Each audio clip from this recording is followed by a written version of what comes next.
चतुर्थी का जो व्रत करने वाली होती हैं, जो चतुर्थी का पूजन करने वाली होती हैं, उनके भीतर का एक भाव होता है कि जैसे ही शाम का समय आए चंद्रदेव का पूजन करें। चंद्र जब प्रकट हो जाए, कलश भर लिया, उसके नीचे आखा दाना रख दिया, चावल गेहूँ जो भी आप रखते हो पूजन के लिए, ऊपर पात्र आदि रख दिया जलाशय, फिर अपन ने घी का दिया लगाकर पूजन भी कर ली। तो जो चतुर्थी का पूजन करने वाली होती हैं, जो चतुर्थी का नियम व्रत धारण करने वाली होती हैं, बड़ी बड़ी चतुर्थियाँ करती हैं या उसका नियम धारण करती हैं, तो चतुर्थी का जो पूजन करती है वो किस चीज के लिए होता है? केवल संतान, पुत्र, परिवार, हमारा कुटुंब, हम जिस कुल में हैं, हमारा कुल वैभव की ओर बढ़े, संपदा की ओर बढ़े और उसकी आयु बढ़े, उसकी आयु बढ़े, वैभव बढ़े।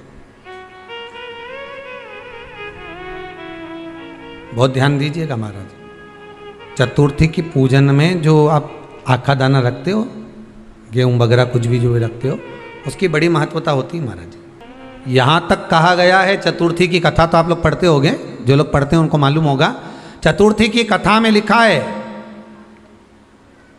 चौथ माता के व्रत में वर्णन किया गया है कि वो आखा दाना जो रखा जाता है, मान लो कोई जरूरी काम होता है तभी आखा दाना को रखा जाता है, संभाल के रखते हैं कि हम इस काम के लिए जा रहे हैं और हमारा ये कार्य सफल होना चाहिए।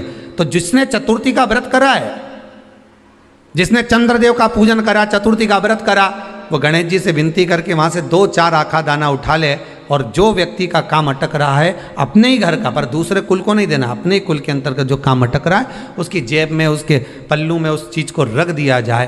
तो चतुर्थी जो अगली आती है, जैसे आप महीने की करते हो तो महीने की, और आप जैसे करते हो कि 4 अलग बड़ी बड़ी चतुर्थी करते हो, तो उसके अनुसार आपका कार्य सिद्ध होता ही है। उस आखे दाने का इतना महत्व होता है क्योंकि चतुर्थी का व्रत करने वाली माता जब व्रत करती है तो स्वयं चतुर्थी की कथा में लिखा हुआ है कि पार्वती जी गणेश जी से चतुर्थी की कथा बचवाती।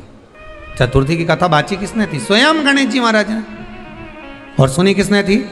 माता पार्वती। बाचने वाले गणेश जी थे, सुनने वाली माता पार्वती थी।